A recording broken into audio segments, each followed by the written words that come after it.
America అధ్యక్షుడు Donald Trump తీసుకున్న తాజా నిర్ణయం నేపథ్యంలో అంతర్జాతీయ మార్కెట్లో క్రూడ్ ఆయిల్ ధరలు భారీగా తగ్గాయి. గతంలో 4% వరకు నమోదైన పెరుగుదల ఇప్పుడు 6% వరకు తగ్గుముఖం పట్టింది. ప్రపంచ ఆర్థిక వ్యవస్థపై నెలకొన్న అనిశ్చితి తగ్గుతుందనే సంకేతాలతోటి పెట్టుబడిదారుల ఊరట కనిపిస్తుంది.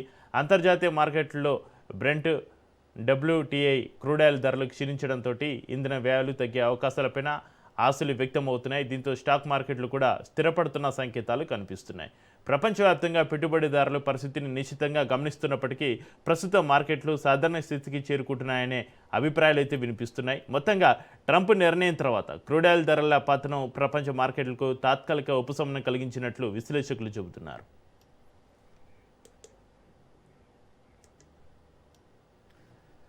అమెరికా అధ్యక్షుడు డొనాల్డ్ ట్రంప్ తీసుకుంటున్న తాజా నిర్ణయం నేపథ్యంలో అంతర్జాతీయ మార్కెట్లో క్రూడ్ ఆయిల్ ధరలు భారీగా తగ్గాయి. గతంలో 4% వరకు నమోదైన పెరుగుదల ఇప్పుడు 6% వరకు తగ్గుముఖం పట్టింది. ఇదే అంశానికి సంబంధించి మరింత సమాచారాన్ని మా ప్రతినిధి సైదులు ఫోన్లు అందిస్తారు. సైదులు, అమెరికా అధ్యక్షుడు డొనాల్డ్ ట్రంప్ తీసుకున్న తాజా నిర్ణయం నేపథ్యంలో అంతర్జాతీయ మార్కెట్లో క్రూడ్ ఆయిల్ ధరలు భారీగా తగ్గుదలకు సంబంధించి దగ్గర అప్డేట్స్ ఏంటి సైదులు? 4% ఉన్నటువంటి క్రూడ్ ఆయిల్ ధరలు 6% వరకు కూడా తగ్గినట్లు చేస్తుంది. అయితే అమెరికా అధ్యక్షుడు డొనాల్డ్ ట్రంప్ ఇరాన్ తో యుద్ధం గురించి మరోసారి ఆయన స్పందించారు. ఆయన ఓవల్ ఆఫీస్ లో మీడియాతో మాట్లాడుతూ ఇరాన్ తో గొప్ప డీల్ కుదిరిందని చెప్పారు. ఇరాన్ ఎప్పటికీ అణ్వాయుధం ఉండకూడదనేదే డీల్ కి సంబంధించినటువంటి డాక్యుమెంట్లు ఫైనలైజ్ చేసి ప్రక్రియలో ఉన్నామని కూడా ఆయన వెల్లడించారు. మరి కొన్ని రోజుల్లో డీల్ ఒప్పందంపై సంతకాలు అమెరికా అదేవిధంగా ఇరాన్ చేస్తాయని చెప్పేసి కూడా ట్రంప్ చెప్పుకొచ్చారు.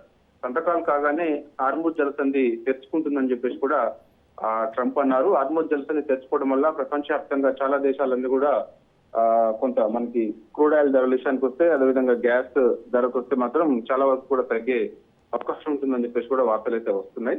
ట్రంప్ తన ప్రసంగాన్ని కొనసాగిస్తున్నప్పుడు ఇజ్రాయెల్ ప్రధానమంత్రి బెంజమిన్ నెతన్యాహుతో పాటు Qatar, United Arab Emirates, Saudi Arabia, Bahrain, Kuwait తో నేను మాట్లాడానని చెప్పేసి కూడా ట్రంప్ చెప్పారు. త్వరలోనే తుర్కీ అధ్యక్షుడు తయ్యూఫ్ ఎర్డోగాన్ తో కూడా మాట్లాడతానని చెప్పేసి ట్రంప్ అన్నారు. రెండు దేశాల మధ్య శాంతి ఒప్పందం కుదరడంతో ఇరాన్ పై దాడులు నిలిపేస్తూ ట్రంప్ నిర్ణయం తీసుకున్నట్లు కూడా మనకైతే సమాచారం. అమెరికాతో ఒప్పందం కుదిరినట్లు ఇరాన్ కు చెందినటువంటి అధికారిక మీడియా ఫార్స్ న్యూస్ ఏజెన్సీ అధికారికంగా వెల్లడించింది.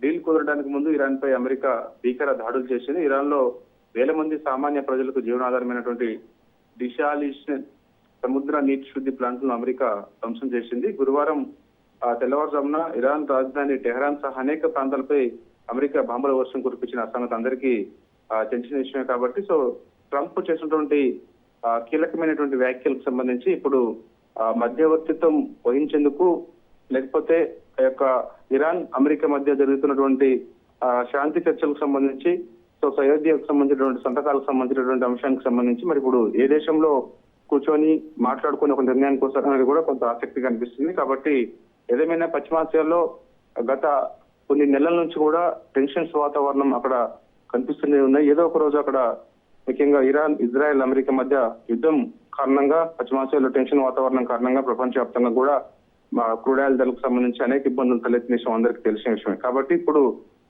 కొంత అక్కడ ట్రంప్ అధికారిక ప్రకటన చేసిన తర్వాత అంటే మనకి ఇరాన్ పైన చేసేటువంటి దాడి ఏదైతే ఉందో ప్రస్తుతానికి ఆపేస్తున్నామని చెప్పేసి త్వరలోనే శాంతి చర్చలు ఉంటాయి, అవి సఫలీకృతం అవుతాయి అని చెప్పేసి అమెరికా అధ్యక్షుడు డొనాల్డ్ ట్రంప్ చెప్పడంతో సో దాదాపుగా ఇక హార్ముజ్ జలసంధి తెరుచుకునే అవకాశం అయితే ఉంటున్నట్లు కూడా మనకైతే వార్తలు అనిపిస్తున్నాయి. Chakri, right, thank you Saidulu.